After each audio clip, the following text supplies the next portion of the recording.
I am totally like that, Josh. Like, I basically can't eat anything without just dousing it in some sort of hot sauce. And see, I said, oh, I'll take the kids' version, right. the ultra mild. And yeah. still, I'll be like, ooh, this is toasty. I think I've killed my taste buds, probably. Yeah. Probably.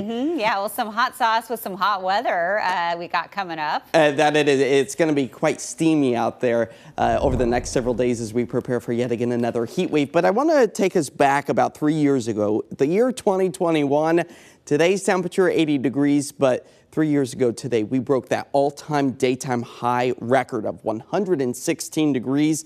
That coming off the heels of the deadly heat wave that moved its way into the Pacific Northwest. It started on June 26, where we hit 108 degrees, 112 for the 27th, and then rounding out the 3-day stretch of triple-digit heat with that 116 degrees. Hopefully something that we don't get to experience again here in the Pacific Northwest anytime soon, as our satellite and radar is showing a little bit of an onshore flow, a lot more sunshine to help us to warm up, but not anywhere near that 116 degree temperature that we saw 3 years ago. As we are watching very closely this next storm system, you can see it looking a little bit like a spiral there out towards the Gulf of Alaska, eventually throwing more cloud coverage our way and maybe even the chance for a light rain shower or two as we work our way into the weekend.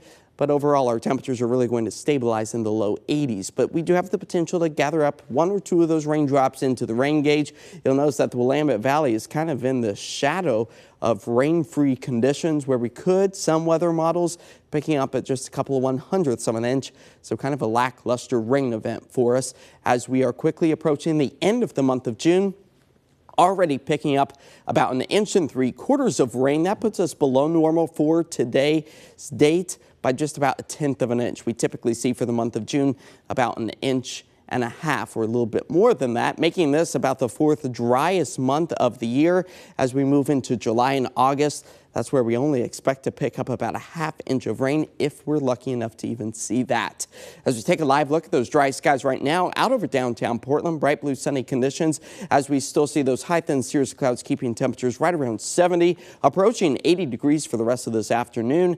And that will be day 1 of our latest warming trend as that shower potential really pushed its way out. A ridge of high pressure, very mild one, starts to build. That's the drying and warming mechanism that we are currently seeing before we prepare for yet again another cooler pocket of air to work its way back into western Oregon and Washington as we work our way into the weekend. So here it is, all timed out with the Futurecast, seeing those increasing clouds for the overnight hours. As we work our way into the midpoint of the day tomorrow, we could potentially pick up on, again, just a stray raindrop or two. This is a very light shade of green, where we don't expect to see any of that moisture really start to develop. Cloud coverage stays with us all the way into the start of the day Sunday before we eventually start to see those clouds break down after our rain gauges only fill up to a couple of 1/100ths of an inch up and down the I-5 corridor, maybe closer to 1/10 of an inch if we're lucky enough to even see that along the coast. So maybe you're doing some grilling this weekend. Great weather for it. Some clouds increasing as we see our temperatures get back up into the low 80s. Now for tonight, expecting to see our early morning lows fall back to 60 degrees as we see those clouds start to increase in our 7-day forecast, bringing the cloud coverage back this weekend. That's not going to stop temperatures from warming up into the low 80s on Saturday. But as we work our way into next week, a lot more of that sunshine, temperatures in the low 80s.